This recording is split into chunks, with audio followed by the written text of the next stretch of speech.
3 takeaways from the Seattle Mariners' first series of 2025. Let's talk about it.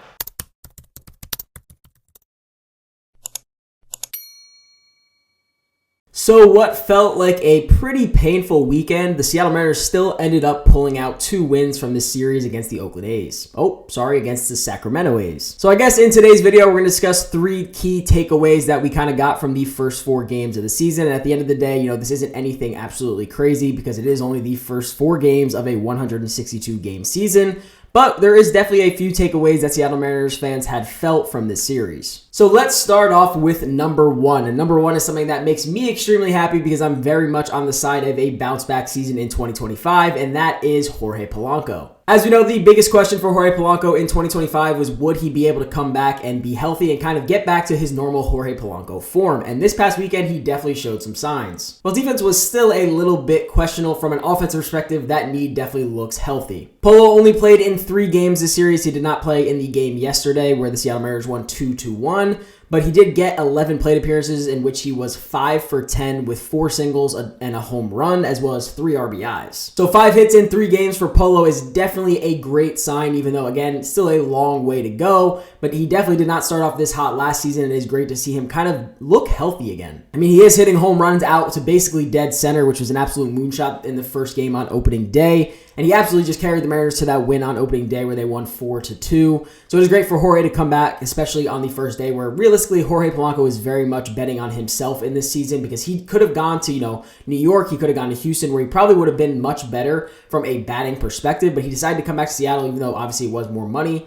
He did decide to come back to Seattle and really bet on himself this season and kind of say, listen, I know I did not do well last season. I did not live up to expectations, but I'm healthy now. Let me come out and prove myself again. So that is number 1, and obviously one that you guys know I absolutely love, that Jorge Polanco had a great first series for the Mariners. Now let's talk about key point number 2, and that is that the Seattle Mariners pitching staff is pretty much living up to expectations. Let's be very transparent here that the Seattle Mariners would not have won 2 out of these 4 games if it were not for the pitching staff. They won 4-2 and then 2-1 yesterday, and that was very much due to Bryan Woo absolutely shoving yesterday, as well as Andres Munoz and the relievers coming out and absolutely shoving and not giving up another run after Woo gave up that home run in, I think it was the 4th or 5th inning. So, across the board, the Mariners pitching staff didn't arguably say dominate because I think basically every pitcher gave up a run. But again, that is totally fine. They went out and gave a shove and absolutely gave us a chance to win every single game that there was this weekend.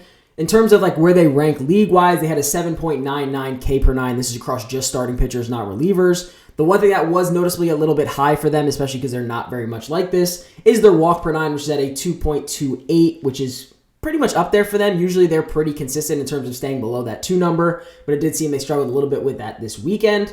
They did have, as a starting pitching team, they had a 2.66 ERA as well as a .2 WAR. So like I said, nothing overly dominant, nothing that stands out in terms of being top in the league in anything, but they were still top 10 in most categories after this first weekend. But again, that doesn't come as much of a surprise, but it's still definitely a key takeaway that Seattle Mariners pitching staff, honestly across the board, not even just the starters, the relievers look pretty solid as well. So that's always a good sign that they are coming out strong. Takeaway number 3, and this is everybody's key takeaway from these Seattle Mariners opening weekend, is the offense practically looks exactly the same. Again, it is only 4 games into the season, but at some point Mariners fans were hoping they would come out and just really dominate from an offensive perspective, maybe come out and score 10 runs in one of the first 4 games of the year. But obviously that was not the case. They had 5 hits in every single game this series. And really, nothing really stood out besides Jorge Polanco being pretty dominant all weekend. So to give you a sense from a team perspective, they had 7 RBIs all weekend with a 30.4% K rate, which is 3rd in Major League Baseball already as terms in the worst.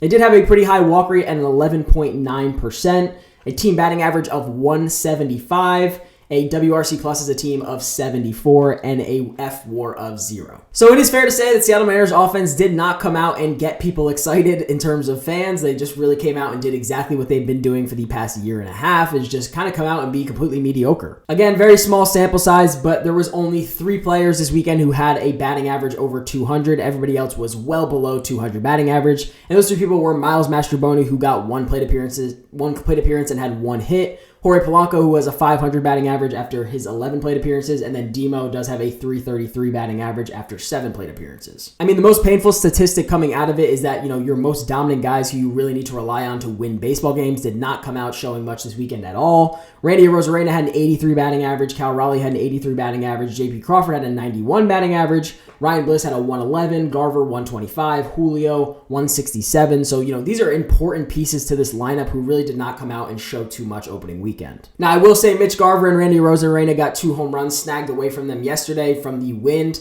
If they show what the wind looks like versus if it wasn't there, and both of them would have had easily home runs in yesterday's game. And honestly, Randy Arozarena has looked very solid at the plate. He is hitting the ball very hard, just getting extremely unlucky. And obviously, Julio did come up with a massive 2-run home run that basically won us the game yesterday, but up until that point, he really looked kind of disappointing. But yeah, from an offensive perspective, we hope the Mariners would come out with bats flaring a little bit this season, but unfortunately, that was not the case. They did look very well in spring training, but obviously that did not translate over to the major league level. I don't even want to call it that, but major league games. And that is part of the reason I say what I say, that they honestly got lucky and can thank the pitching staff for winning even 2 of these games this weekend. When your top 4 players in your batting order that played basically every single game this weekend only had 7 hits combined over the course of these 4 games is just not a very good sign, and obviously a sign of a very slow start, which Seattle Mariners can simply not afford, considering every year they are always 1 game out. So realistically, every game matters. So all we can do is hope and pray that they do get hot and kind of start to get on a roll as things proceed going forward. But they do have to face Tariq Skubal at some point this week, because they do have the Tigers coming into town.